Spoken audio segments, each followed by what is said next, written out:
Salam sejahtera Malaysia, terima kasih kerana menonton video-video dalam channel ini. Sebelum kita mula, jangan lupa untuk tekan tombol subscribe, share, like dan komen. Let's go! Salam sejahtera dan salam perpaduan kepada seluruh rakyat Malaysia. Berita panas hari ini dipetik daripada inforakyat.net bertajuk Ahli Bersatu Kantoi menyamar dalam pemilihan UMNO.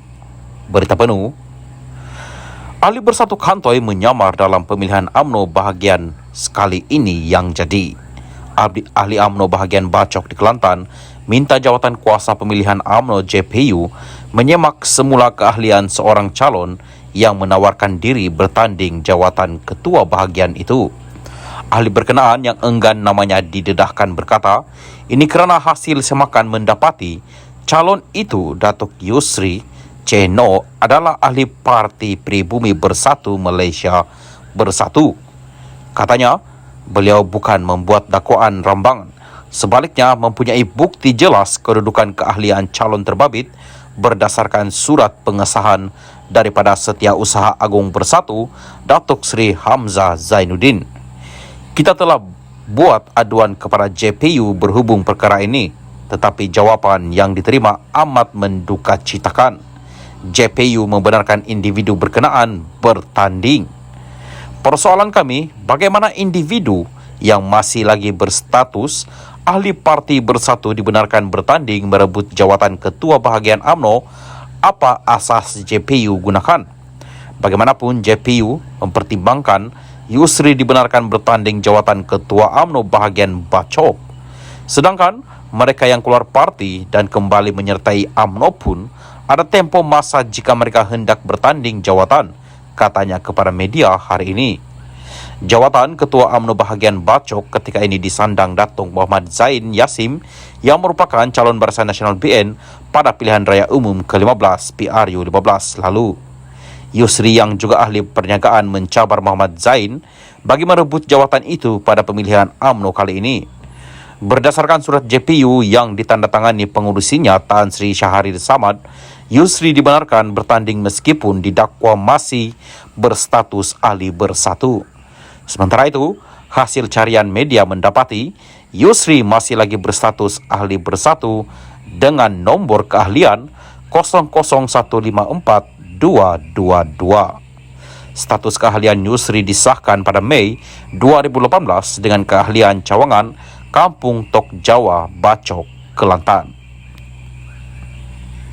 Salam sejahtera dan selamat petang. Berita seterusnya dipetik dari Free Malaysia Today FMT bertajuk Baik VIP atau Menteri kita panggil, kata Azam berkait siasatan LCS.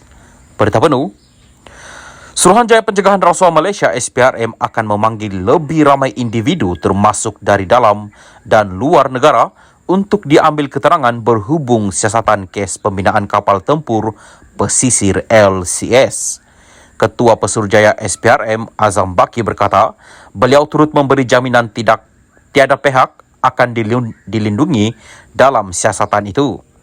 Saya dapat maklumat dari pegawai penyiasat, ramai lagi saksi akan dipanggil untuk diambil keterangan, bukan sahaja di dalam negara tetapi juga melibatkan luar negara. Saya tidak menolak sesiapa sahaja untuk diambil keterangan, baik VIP atau menteri yang terlibat dalam kes ini. Semua akan dipanggil bagi memastikan siasatan kes dapat dijalankan, katanya pada sidang media selepas perbarisan tamat latihan kursus asas pegawai SPRM Siri 26 Bil 1 2022 penolong penguasa P29. Beliau berkata demikian ketika diminta mengulas kenyataan Perdana Menteri Anwar Ibrahim 2 hari lalu yang menegaskan siasatan berhubung isu pembinaan LCS mesti diteruskan. Siasatan ke arah membuktikan bagaimana berlaku kehilangan wang begitu besar dalam kes LCS ini jadi beri masa pada kita untuk menyelesaikan kes ini, katanya. Anwar dilaporkan sebagai berkata pendakwaan berhubung isu pembinaan LCS pada peringkat awal sebelum ini tidak mencukupi memandangkan ia melibatkan skandal berskala besar dan ketirisan. Selain pendakwaan tidak bertindak kepada orang yang lebih utama dikatakan terlibat dalam isu perolehan LCS itu. Ketika diminta mengulas mengenai pengurusi Perikatan Nasional Muhyiddin Yassin yang mencabar SPRM menyiasat dana politik diterima UMNO, PKR dan DAP, Azam berkata pihaknya sedia menyiasat mana-mana pemimpin parti politik jika terdapat aduan dan bukti salah laku rasuah. Kita memang perlu aduan, tetapi sekiranya apa-apa maklumat diterima, kita juga akan melihat kepada maklumat itu. Sebagai contoh, sesuatu parti mungkin tidak ada apa-apa kepentingan, tidak memerintah dan tidak ada kuasa. Kalau dia memberi sumbangan, dia tidak melakukan sesuatu kesalahan pada asasnya.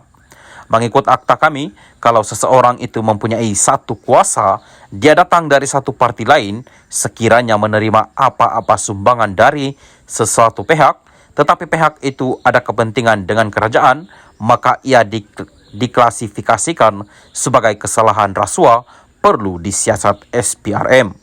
Kalau ada bukti kesalahan rasuah, kita siasatlah. Tiada masalah, kata Azam Baki. Sekian berita. Salam Malaysia Madani.